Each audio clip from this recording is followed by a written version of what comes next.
(2차) 세계대전에서 일본은 진주만을 습격함으로써 미국과 전쟁을 시작합니다. 그 후 일본은 미드웨이 해전에서 대패하였으나 끈질기게 동남아시아 등에서 미국과 전쟁을 이어갑니다. 미국은 먼 태평양 반대쪽에서 끊임없는 소모전을 핵폭탄이라는 한거불능의 무기로 전쟁을 끝냈습니다. 이와 마찬가지로 기업 간의 전쟁과 같은 경쟁에서 단 한 방의 상대를 패퇴시킬 수 있는 무기가 무엇일까요?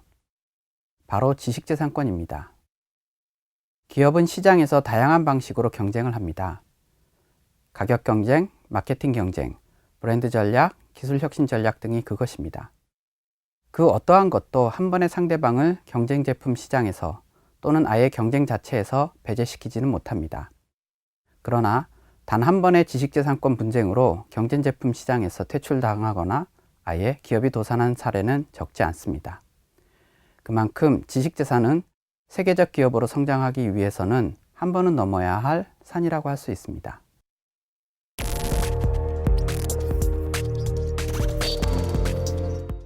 지식재산권 분쟁을 통해 승자는 시장을 지배하고 패자는 시장에서 퇴출된 대표적인 사례가 폴라로이드와 코닥의 침해 소송입니다.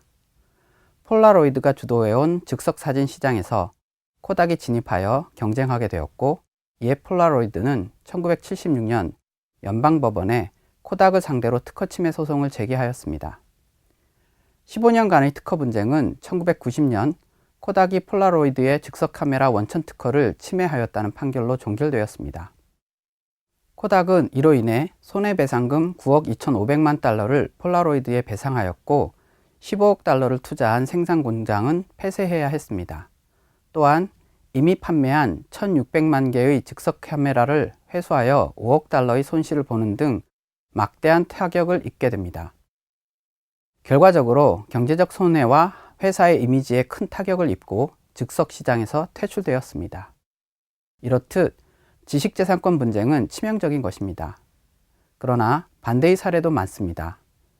미국의 반도체 기업 텍사스 인스트루먼트는 삼성전자를 비롯한 경쟁 업체 등이 반도체 시장을 잠식하여 도산 위기에 처하게 되자 경쟁사인 삼성을 포함한 19개사에 대하여 특허 침해 소송을 진행하였습니다.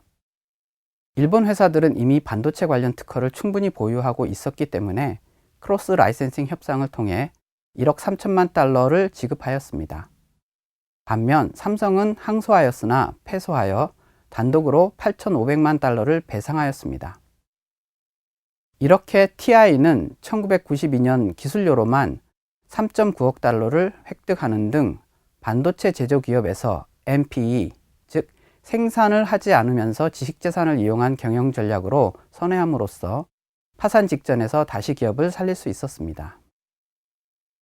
퀄컴은 80년대 말 무선통신 운영에 필수적인 CDMA 기술을 개발한 당시만 해도 경영에 어려움을 겪고 있는 벤처기업에 불과하였습니다. 그러나 퀄컴은 CDMA 원천 기술과 이를 이용한 모뎀 칩셋 등의 분야에서 지속적으로 강력한 특허 포트폴리오를 구축합니다. 이를 기반으로 모바일 모뎀 시장에서 80% 이상에 이르는 독점적 위치를 굳건히 하고 있을 뿐 아니라 높은 기술료를 획득함으로써 안정적인 수익 기반을 보유하게 되었습니다. 특히 퀄컴은 기술 라이센싱 전략을 통해서 2006년 약 28억 달러에서 2014년에는 79억 달러를 벌어들였으며 전체 수익의 약 30%를 라이센싱을 통해 얻고 있습니다. 전기자동차 제조업체인 테슬라 모터스는 자사의 핵심 기술을 특허권으로 보호하며 전기자동차 분야에서 선구자적 기업으로서 시장을 견인해 왔습니다. 그런데 2014년 6월 테슬라는 이러한 자사의 특허를 모든 기업에게 무료로 개방하겠다고 선언하였습니다. 테슬라가 특허권을 무료로 개방한 이유는 기존의 내연기관 자동차와의 경쟁에서 절대적 열세에 있는 전기자동차 시장을 확대하기 위해서입니다. 특허를 개방함으로써 기술적 한계에 부딪혀 있는 타 전기자동차 개발 기업의 성장을 지원하고 충전 기술과 연료 충전 시설을 표준화, 통일화함으로써 부족한 충전 시설의 문제를 해결하는 것이 필요했기 때문입니다.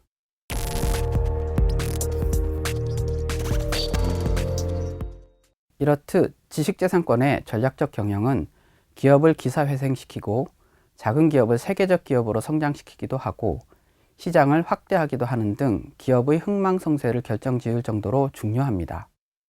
한편 지식재산의 경영은 민간 기업에게만 중요한 것이 아니라 공공연구기관에 있어서도 매우 중요한 전략적 활동입니다. 특히 대학 및 공공연구소의 지식재산권을 이용한 창업 성공은 커다란 경제적 수익뿐만 아니라 사회적 기여라는 관점에서 점점 더 중요한 쟁점이 되어가고 있습니다. 가장 유명한 사례는 아마도 스탠퍼드 대학에서 창업된 구글의 사례라 할 수 있을 것입니다. 스탠퍼드 대학은 구글의 핵심 기술에 대한 특허권을 보유하고 있으며 구글은 스탠퍼드 대학의 전용 실시권 허여의 대가로 경상기술료 외에 주식 및 현금을 지불합니다. 만약 스탠퍼드 대학이 기술료를 현금으로만 받았다면 고작 몇십만 달러에 불과했을 것이나 주식으로 받고 구글이 나스닥에 상장되면서 스탠퍼드 대학이 얻게 된 기술료 수익은 3억 달러에 달합니다. 그리고 현재에도 구글 주식을 보유하고 있다고 합니다. 즉, 지식재산권의 가치를 내다보고 기술료의 대가를 어떤 방식으로 징수하는 것이 보다 효과적인가 하는 라이센싱 전략으로 몇십만 달러의 기술료를 몇억 달러의 기술료로 변모시킨 것입니다. 대학뿐만 아니라 공공연구소도 지식재산 경영을 통한 막대한 수익을 창출하고 있습니다. 프랑스의 인리아라는 연구소에서 개발된 핵심 기술과 관련 특허를 연구소 기업이라는 창업 전략을 통해 적극적으로 가치를 구현하고 있습니다.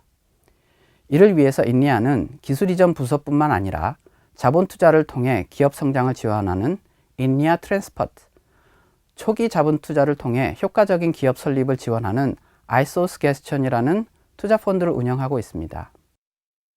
인리아는 이러한 사업화 지원 조직을 통해 분사한 기업들을 보육하고 있으며 특히 가격 비교 쇼핑 사이트 캘쿠는 관련 핵심 기술과 특허를 가지고 유럽 최대의 전자상거래 업체로 성장하였고 야후에 약 4억 7,500만 유로, 2004년 기준 약 6,470억이라는 거액에 인수되어 큰 수익을 인리아에게 안겨주었습니다.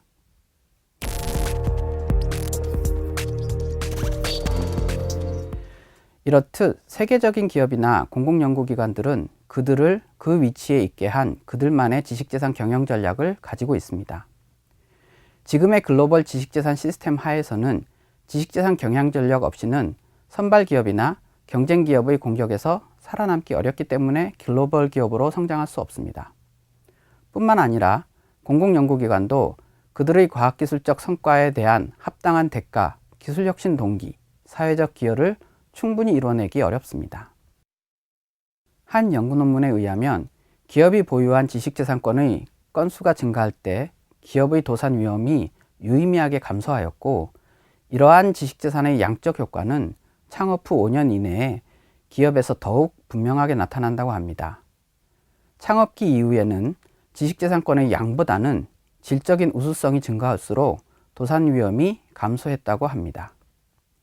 우리는 많은 기업을 대상으로 한 통계적 분석에서 그리고 기업과 공공연구기관의 지식재산 분쟁 및 경영 사례에서 더 이상 지식재산 경영 전략이 특정 상황에서 발생하는 특별한 전략이 아닌 보편적이고 또 전사적 차원에서 고려되어져야 할 필수적인 전략임을 알 수 있습니다.